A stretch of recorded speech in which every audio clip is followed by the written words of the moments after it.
Regardez si elle est solaire avec sa jolie tenue rouge. Bonjour Karine. Bonjour Damien, bonjour à tous. Alors le 21 juin sera la journée internationale du yoga. Absolument. Grâce à ce sport, on travaille aussi bien le physique évidemment que l'énergétique ou les émotions. Tout est question d'équilibre, tout comme l'alimentation qui en découle. Et donc ce matin, on va mettre du chia dans nos vies. Oui, vous l'avez très bien Mais prononcé. il paraît qu'on dit chia. On dit C'est chia, ça. exactement. Ciao.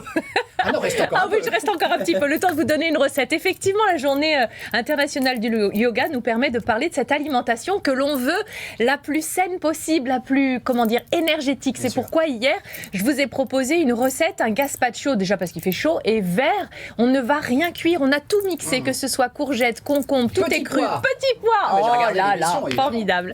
Et alors aujourd'hui, on est sur une petite touche sucrée. Évidemment, on est très très loin du sucre blanc raffiné.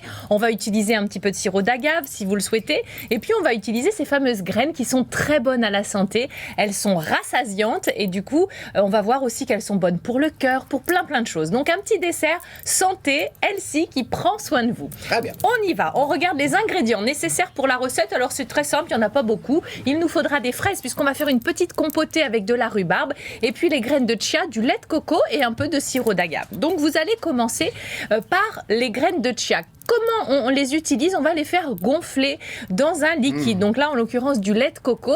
On va bien mélanger et on va laisser le temps aux graines d'épaissir. C'est pour ça que c'est rassasiant. Parce qu'en fait, elles vont gonfler. Et vous pouvez faire, si vous avez un petit creux, vous les faites gonfler tranquillement. Puis vous pouvez manger ça comme ça. Alors, la rhubarbe. On est dans la saison, on est sur la fin, là, jusqu'en juillet, ça va. Vous l'épluchez bien, la rhubarbe, et vous la coupez en petits tronçons. Le but, c'est de faire compoter nos fruits. Donc, on va aussi préparer les fraises. On enlève le petit pédoncule et on va se mettre... J'ai hésité entre casserole et poêle, j'ai pris un truc entre les deux. Vous avez bien raison, Karine. Avec des bords. Donc, vous allez mettre la rhubarbe en premier avec un petit peu de sirop d'agave. Vous pouvez également utiliser, pourquoi pas, du sirop d'érable. Du miel? Oui, pourquoi pas, si vous le souhaitez. Oui, D'accord. si vous le souhaitez. Après, si vous souhaitez pas du tout consommer des produits qui proviennent des animaux, Ah oui, voilà. totalement vegan. ok. Voilà.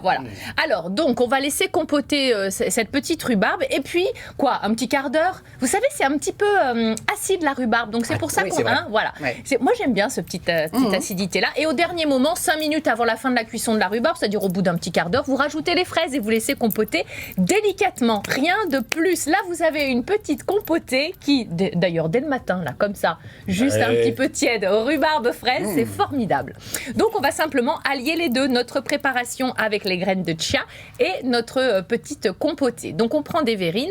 Vous avez pris soin de répartir vos graines de chia dans les verrines et sur le dessus, vous allez mettre votre petite compotée. Alors, je vous le disais, les petites graines du Mexique, là, c'est bon pour le cœur, ça ferait diminuer le cholestérol, c'est bien pour le transit, c'est bon pour la peau, c'est une très jolie source d'énergie, de protéines. Donc voilà, c'est pour ça que j'avais envie de vous en parler aujourd'hui, parce qu'on peut vraiment même en mettre un petit peu dans les yaourts, vous voyez, par-ci, oui. par-là. Oui, c'est vraiment chouette. Moi, je connaissais pas très bien, mais on s'y fait. Voilà. Plein de questions Alors, d'un novice en cuisine. Damien T qui souhaite rester anonyme. C'est-à-dire combien de temps avant que les petites graines gonflent? Une bonne, un petit quart d'heure quand même. Oui. D'accord. Alors, le mieux, mon petit Damien, c'est de laisser les graines comme ceci gonfler dans le liquide et de le mettre au moins une demi-journée au frais. Voilà, vous laissez bien les graines de chia absorber le liquide. Ça va un peu se gélifier. Vous voyez, il va y avoir une texture un peu comme ça. Si vous pouvez le faire la veille, vous voyez, ça prend rien. Vous mélangez vos graines, le lait de coco, vous mettez ça de côté. Comme un riz au lait, quoi. Ça prend 2 minutes exactement, mais il n'y a pas de cuisson. Là encore, c'est ce qui est simple dans cette recette.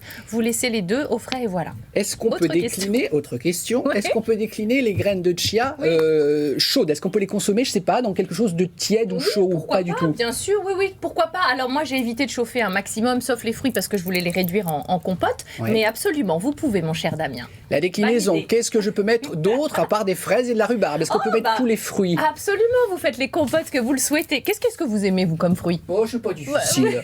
Moi, j'ai des parents qui m'ont dit mange de tout. Mange de tout. Avant de dire t'aimes pas, tu goûtes. Voilà, ah oui. Et résultat, j'aime tout en Et fait. bah ça c'est chouette. Et je pense que le mélange c'est vrai, rhubarbe, fraise est parfait. Ah bah, cette saison. Ça contrebalance en voilà, plus. c'est pour ça. Maintenant, vous pouvez très bien prendre des pommes, faire une petite compote de pommes, mélanger avec un peu de poire, écraser de la banane si vous n'avez pas envie de passer par la casse-cuisson. Là encore, vous écrasez votre petite banane et puis voilà, vous pouvez rajouter quelques petites graines. Je suis très graine en ce moment. Je sais pas pourquoi, je sens que la France va manger des graines de chia aujourd'hui. Ah oui, j'ai tout mis sur Instagram. Vous avez toute la évidemment. recette et la liste des ingrédients. Merci Karine, c'était vous en parfait comme d'habitude.